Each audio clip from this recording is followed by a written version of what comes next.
Hello, how are you? It's so good of you to join me here.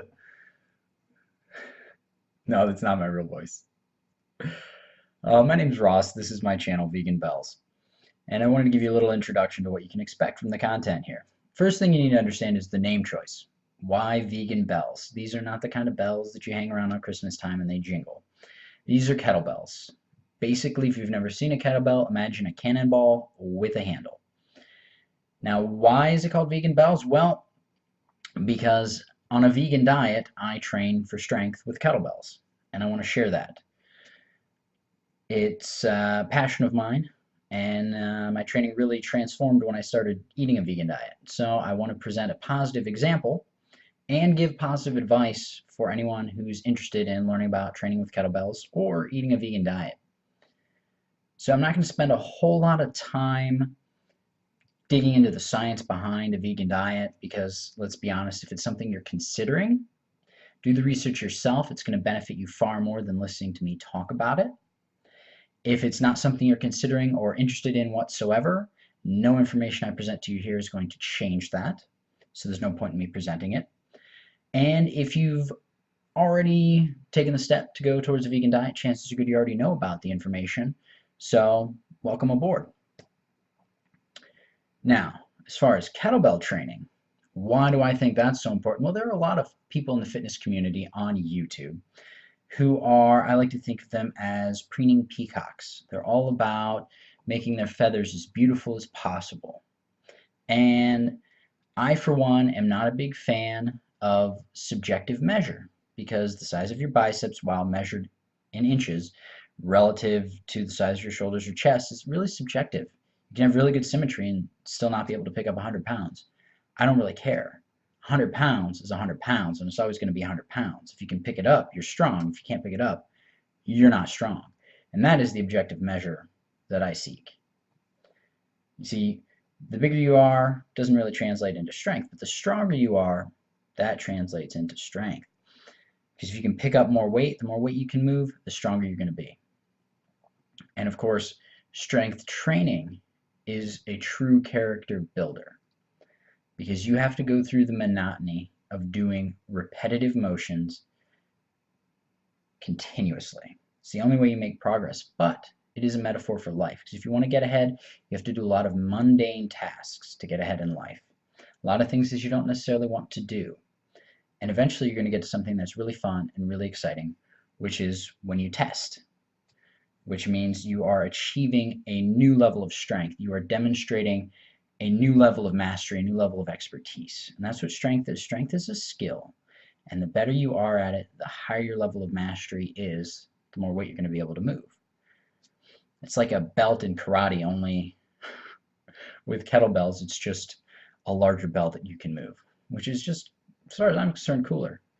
There's just something awesome about seeing the reaction that people get when they're like, what do you do with that? When they see this big, huge hunk of steel, you pick it up and you put it overhead. It's like, that's what you do with it. And it's awesome. And I want to help other people who are interested in getting in shape, losing weight, feeling better, looking better, really understand the mentality behind strength training, behind kettlebell training, and knowing that, you know, you're never going to be perfect, but you can always be better every day. And strength training is what really, really helps you develop that. Really, a personal sense of accomplishment and self-worth.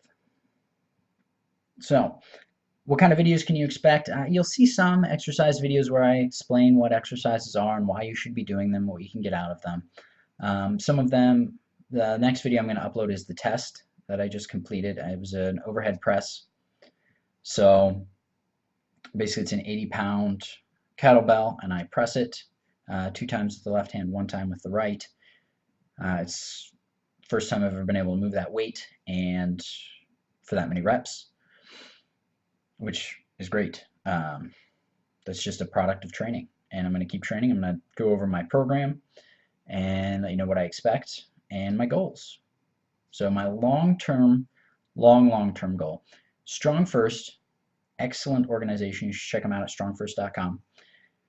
They have what is called a Beast Tamer Challenge. So what you do there is you take the 106-pound kettlebell, which is called the Beast, which is insane how big this kettlebell is.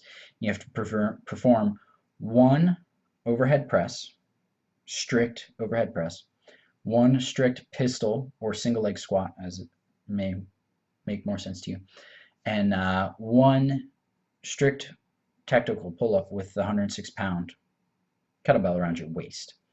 That is the Beast Tamer Challenge. I want to accomplish that. That will take me probably 3 or more years to accomplish. I'm okay with that. That's a long-term goal. So shorter-term goals, reeling it in. I eventually want to get my SFG certification.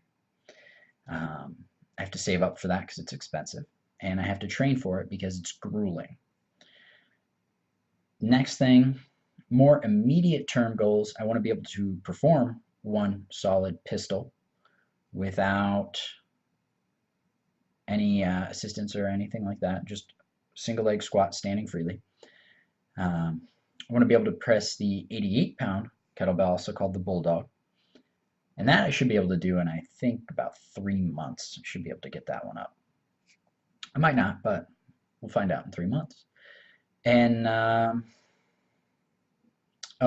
at some point in time, I want to be able to deadlift 2.5 times my body weight raw, which at my current body weight is, let's see, 470, 475, something like that. So those are my strength goals. Now, I did have aesthetic goals when I first got into exercising, but since going on a vegan diet, those have just kind of fallen into place. I've only been vegan for, let's see, May, June, July, August, September, October, November, December, about 8 months. And I already feel better, look better. I've dropped about 15 pounds, put a little bit of that back on recently. It's the holidays, don't blame me. But before this video gets too long, I'll do my history with exercise in a separate video. But this channel is going to serve as a log for me, as a tool of accountability, and a way for me to interact with other members of the community. I hope you enjoy the content that I provide, and if you like it, please subscribe, share if you find it useful. If you have comments or suggestions, please leave them in the comment box below. Thank you.